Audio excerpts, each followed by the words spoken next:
চাপ পার গায়ে রে বাবা।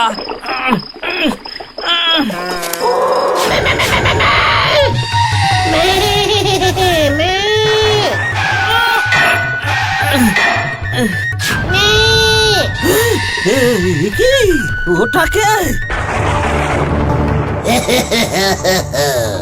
আমি পাঠা ভূতের রাজা। বাবা বাবা বাবা বাবা পাঠাবো কেন? আমি কি করেছি? লজ্জা লাগে না? টপাটপ আমাদের সব পাঠাগুলো জবাই করিস। ওরা তো সবাই ভূত হয়ে আমাকে কম্পেলেনিং করেছে তোর নামে। এত বড় সাহস তোর! ওরে বাবা, ওরে বাবা, রাম রাম রাম রাম রাম রাম রাম রাম রাম রাম রাম রাম রাম। এবার কি হবে রে? এবার কি হবে? আমি তো পাঠার মাংসের ব্যবসা করি। তোর মুন্ডুটা মটকাবো এবার। ক্ষমা করুন ভূত রাজা পাঠা মশাই, আমি আর পাঠার মাংসের ব্যবসা করব না। তাহলে যা, তোর কাছে যত পাঠা আছে সেগুলোকে ওই তালপুকুরের মাঠে বেঁধে ছেড়ে আয়। বেঁধে রাখলে ছাড়বো কেমন করে? সেটা আমি বুঝবো। এখনই যা, নয়তো হালুম। ইয়ে মানে কি? পাঠা ভূত হালুম ডাকছে কেন? হালুম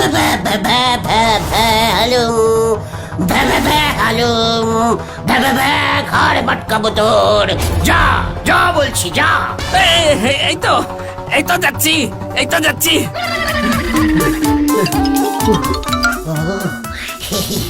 খেয়ে দিলাম। আমি কি বুদ্ধিমান। বাকি কাজটা এবার তালপুকুরের মাঠে গিয়ে করতে হবে।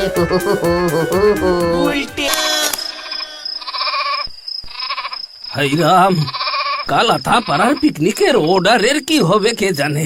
একটা মারও মনে হয় নিচে পড়বে না। এদিকে আবার পাঁটা ভূত গার মটকাবে। না না না, আমি বাবা ওই আগে ভাগে গিয়ে ওই বোমার সঙ্গে নেপলা বাবুদের ঘটনাটা বলে রাখি।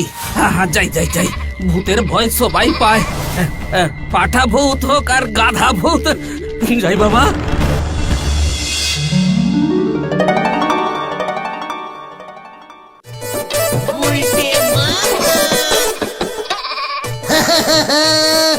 এই গুলটে গুহ কি চিজ সেটা তো ওই ছানুদা জানে না।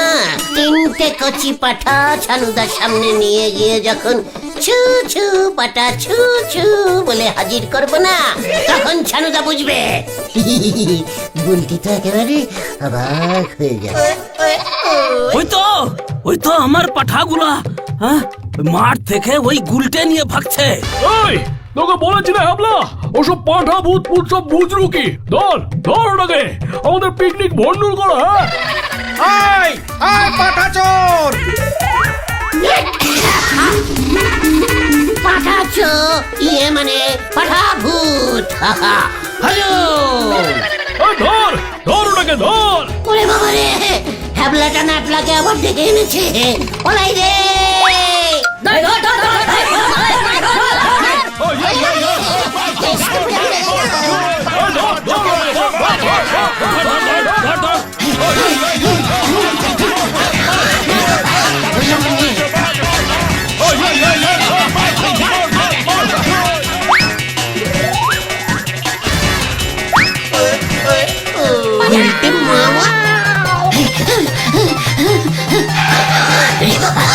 বাবা রে, মার মার বেটাকে, মার মার মার।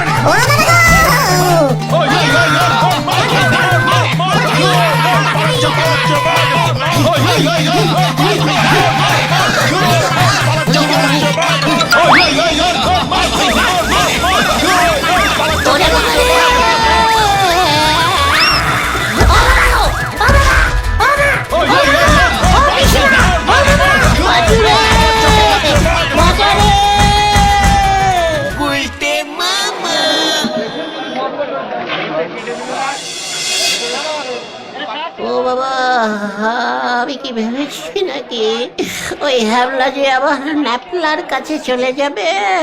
হ্যাবলাদার নিজে বাঁচার জন্য ন্যাপলাদার কাছে গিয়ে সারিন্ডার করেছে। বেশ, পাঁঠা ভূত ধরা পড়ে গেছে।